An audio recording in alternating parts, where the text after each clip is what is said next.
this is the traditional home of the Reynolds family. When you look at the background of Bob Reynolds, he is really a native of this area, and his family had been here since the Revolutionary War, and they had slaves, and they had created a rather well-to-do family, owned a lot of property. They were related to Zebulon B. Vance family, the Baird family, and there's a great tradition of the Reynolds and the Smith, Daniel Smith, one of the early pioneers.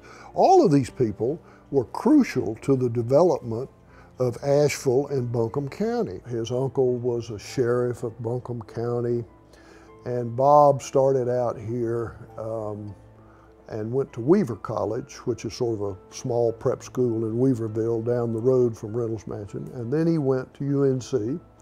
And as a student at UNC, he was more interested in the ladies and in travel than he was in academic studies. And he went off to Europe every summer. He was always getting a bunch of his buddies together, and they would go over on a cattle boat and get to Europe as cheaply as possible. So he was known for years as Cattle Boat Bob.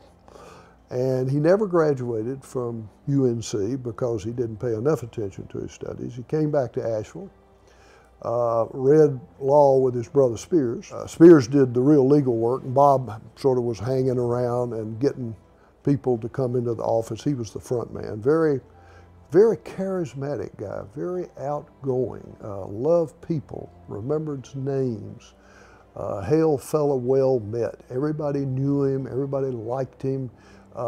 He was the kind of person who was almost from birth going to be a politician. I mean, he fit the profile. His career, political career, started when he ran for solicitor.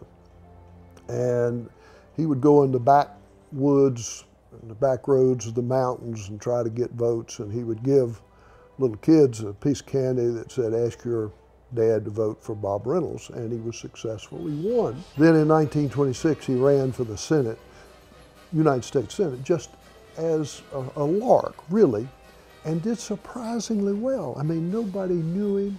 He had no money. He had no organization.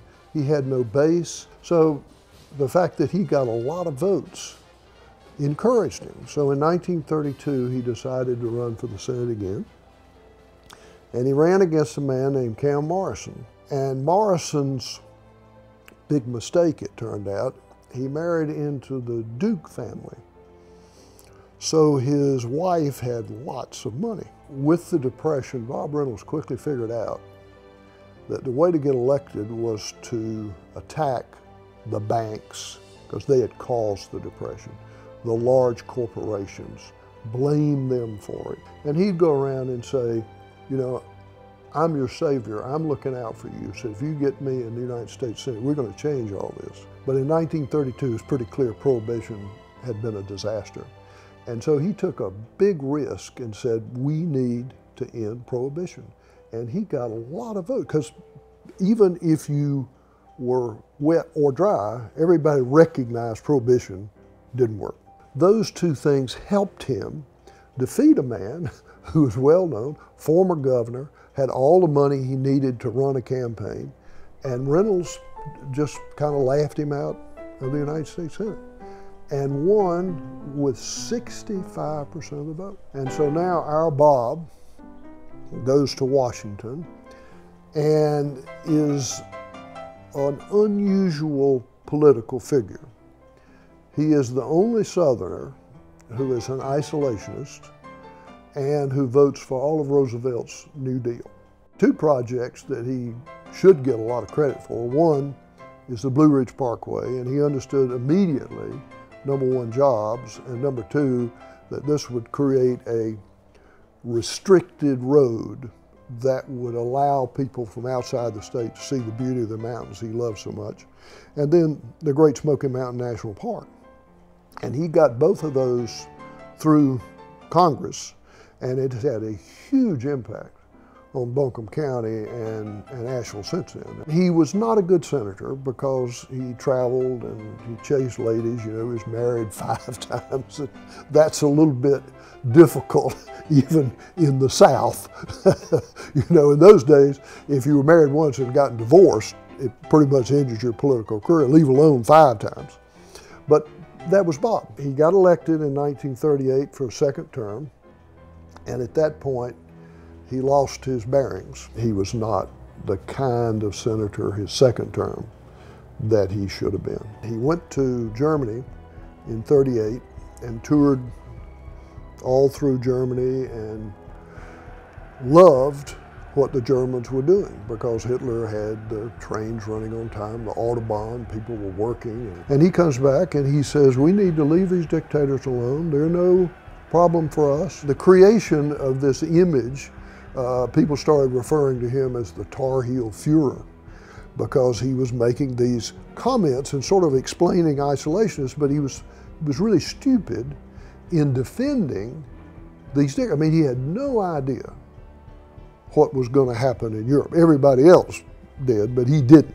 Then he organized a group called the Vindicators, which was an isolationist group. He was very anti-immigration, virulently anti-Semitic. He ended up getting involved with a lot of people who were really right-wing crackpots and nuts. And to pal around with these people who were neo-Nazis during the World War II is just almost incomprehensible. He was laughed at, he was called a menace to America, that he was hurting the war effort.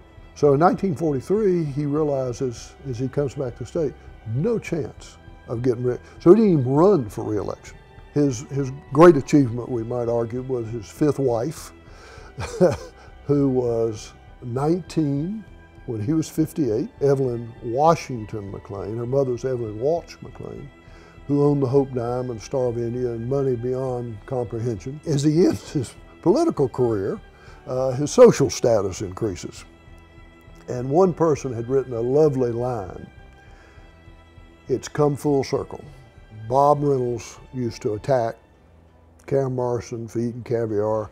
Guess who's eating caviar now? Evie dies, and I'm convinced she committed suicide. It was in the papers she'd taken an overdose, but the reality is that she had locked the door and had a picture of Bob Reynolds on her breast when she died. So now Bob Reynolds, in his 60s, has a 4-year-old daughter to look after.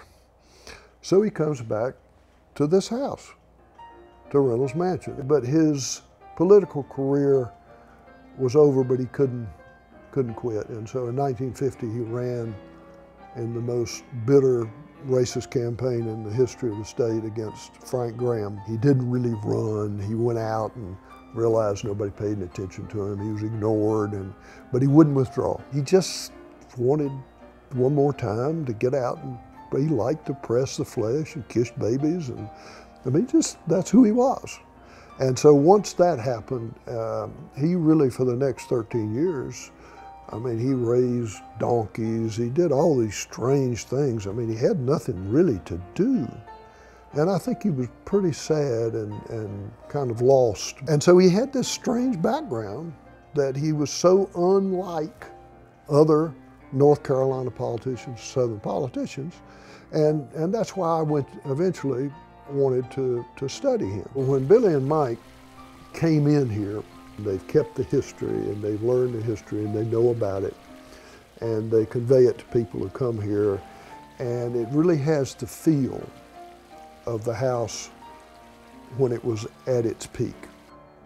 And of course, as everybody knows, this place is in a state of huge disrepair when they started on it, and they've changed it dramatically. They've saved it, and they've saved a piece of history and the piece of North Carolina history, particularly Asheville history. I mean, this is Reynolds Mountain.